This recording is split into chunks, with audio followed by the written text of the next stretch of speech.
Shalom, shalom, excellent peuple de Dieu de partout dans le monde.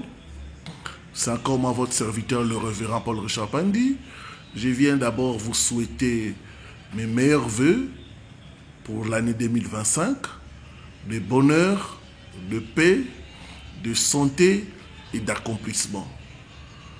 Je sais que comme a déclaré le Seigneur, cette année, c'est notre année de la délivrance totale. Que vous et vos familles, que vous puissiez expérimenter la délivrance totale au nom de Jésus-Christ Nazareth. Voilà, nous allons prier avant que je vous annonce la bonne nouvelle. Père, nous te rendons grâce pour cette nouvelle année que tu nous donnes, qui est comme une nouvelle opportunité. Notre prière est que tu puisses être avec nous. Commence avec nous cette année comme alpha, chemine avec nous et termine avec nous comme oméga. Merci encore pour le privilège de voir cette nouvelle année. Bénis encore ton peuple au nom de Jésus-Christ. Amen. La bonne nouvelle, c'est ce programme de 21 jours de jeûne et prière que nous organisons au sein du Centre international Montagne de Transfiguration. En effet, Dieu a mis à notre cœur de commencer cette année dans le jeûne et la prière. Prends avec moi la parole de Dieu, Matthieu chapitre 6, le verset 16 à 18. J'ai avec moi la version Louis II. Et je lis ce qui suit au nom du Seigneur Jésus-Christ. Lorsque vous jeûnez, ne prenez pas un air triste comme font les hypocrites qui se rendent le visage tout défait pour montrer aux hommes qu'ils jeûnent. Je vous l'ai dit, en vérité, ils reçoivent leur récompense. Mais quand tu jeûnes, parfume ta tête et lave ton visage, afin de ne pas montrer aux hommes que tu jeûnes, mais à ton Père qui est là, dans les secrets. Et ton Père qui voit dans les secrets, tu les rendras. Dieu promet de récompenser ceux qui les cherchent dans le jeûne et la prière.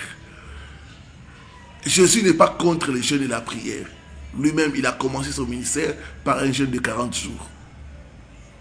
Mais il dit, quand tu jeûnes, n'aie pas l'air triste comme font les hypocrites, pour montrer aux gens qu'ils jeûnent. Il dit, le jeûne doit être quelque chose de secret entre toi et Dieu.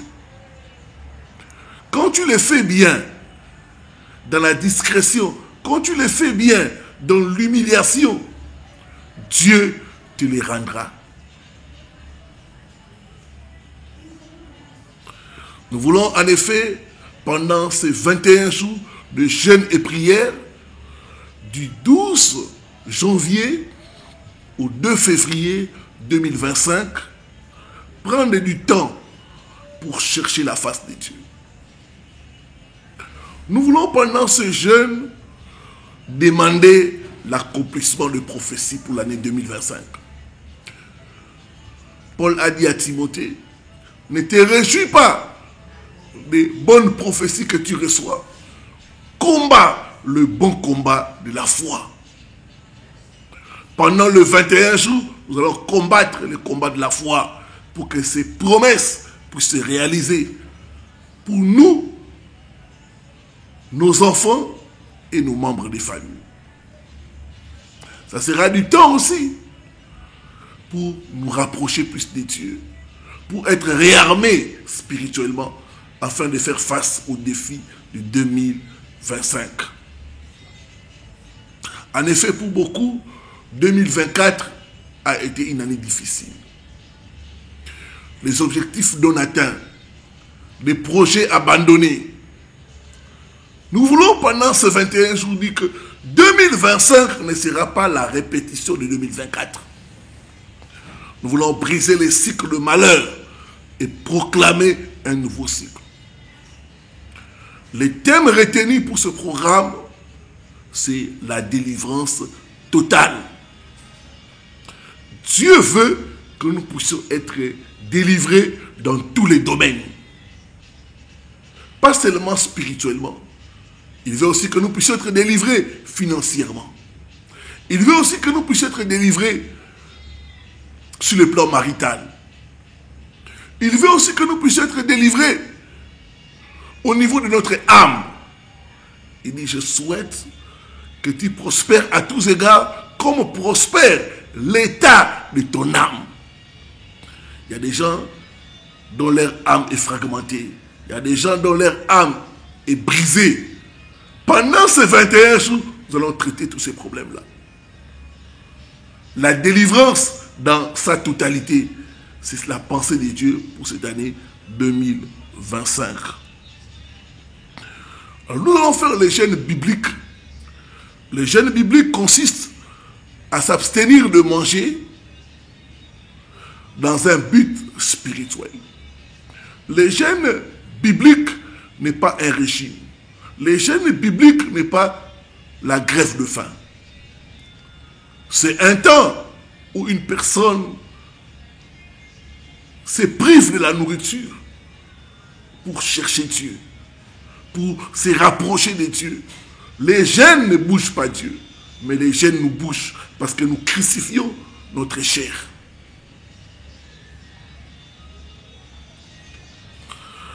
Nous allons lire un dernier passage. Joël chapitre 2, le verset 12. Prophète Joël, le chapitre 2, le verset 12.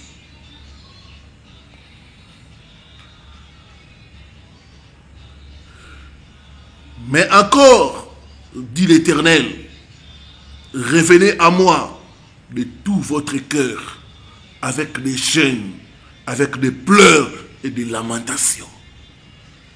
Ça sera des temps de fortes prières. Nous aurons 2 sessions de prière. La première session, ça sera de 12h30 à 14h, heure de Paris. Et la deuxième session, ça sera de 18h à 20h, heure de Paris. Et nous serons toute la journée en jeûne et prière.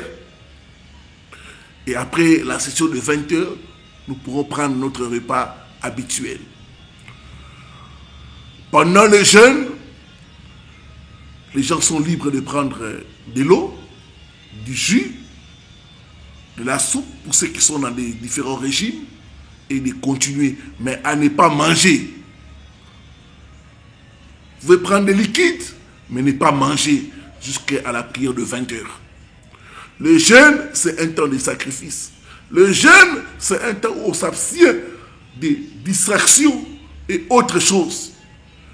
Pendant le jeûne, on est moins dans les réseaux sociaux. Pendant le jeûne, on se concentre pour plaire à Dieu. On se concentre pour chercher sa délivrance, la délivrance de sa famille et de ses proches. Il dit, revenez avec des jeûnes, avec des pleurs et des lamentations. C'est des temps où nous allons pleurer devant Dieu pour changer la situation de nos familles, pour changer la situation de nos nations. Je crois à la force de la prière. Et pendant ces 21 jours, je ne serai pas seul. J'ai associé avec moi 2 hommes de Dieu. Il y aura le pasteur Aaron Samuel, beaucoup le connaissent. Il y aura aussi le pasteur Francis Vilcom Kanungé, avec les 2 hommes de Dieu et moi-même, qui est l'orateur principal. Nous allons travailler pendant ces 21 jours pour prier avec vous et pour vous. Voilà, je vous espère nombreux à ces jeunes de Daniel, à ces jeunes de 21 jours, pour posséder les portes de 2025. Que mon Dieu vous bénisse au nom de Jésus. Shalom, shalom, shalom.